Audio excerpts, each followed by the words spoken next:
একবার মুসা আলাইহিস সালাতু ওয়াস সালাম একটা সফরে বের হয়েছে। তো সফরে বের হয়েছেন, তো রাস্তা দিয়ে যাচ্ছেন, হাঁটতেছেন, হঠাৎ একটা কবরের পাশ দিয়ে তিনি যাচ্ছেন। মুসা আলাইহিস সালাতু ওয়াস সালাম একটা কবরের পাশ দিয়ে যাচ্ছেন।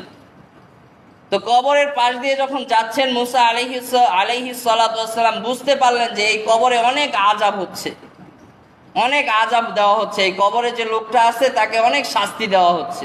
তিনি আওয়াজ শুনতে পেলেন। তো তিনি সফরে গেলেন, ঘুরে আবার ওই পথ দিয়ে আসতেছেন, বাড়ি ফিরতেছেন। যে কবরের পাশ দিয়ে গিয়েছিলেন ওই কবরের পাশ দিয়ে আবার ফিরতেছেন।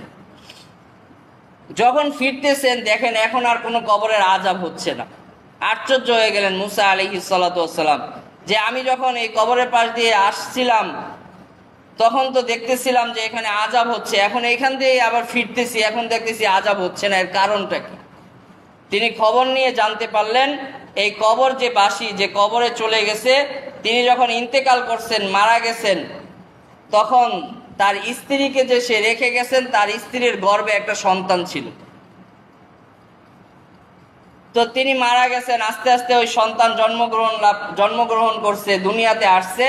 তো দুনিয়াতে আসার পর যখন একটু বড় হয়েছে, তো আজকেরই সেই দিন যেই দিন ওই সন্তানকে তার মা মাদ্রাসায় ভর্তি করে দিছে, একজন হুজুরের কাছে দিয়ে আসছে।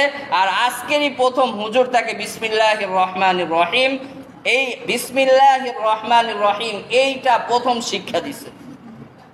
যখন ওই সন্তানকে হুজুর বিসমিল্লাহির রহমানির রহিম শিক্ষা দিছেন, আল্লাহ তাআলা সাথে সাথে আযাবের যে কবরে ফেরেশতা ছিল তাদেরকে বলছে যে তাড়াতাড়ি তার শাস্তি বন্ধ করে দাও।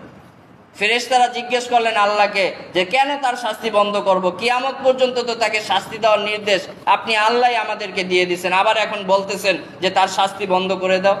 আল্লাহ বলতেছেন যে তার একজন সন্তান আজকের প্রথম আমাকে রহমান, আমাকে রহিম বলে ডাকছে, বিসমিল্লাহির রহমানির রহিম। তার সন্তান আমি আল্লাহকে রহমান রহিম বলে ডাকছেন, আমি তার পিতাকে কখনোই কবরে শাস্তি দিতে পারি না। তাড়াতাড়ি এই রহমান রহিম ডাকার উসিলায় আমি তার কবরের আযাবকে মাফ করে দিব। সাথে সাথে তার কবরের আযাবকে আল্লাহ তাআলা মাফ করে দিয়েছে।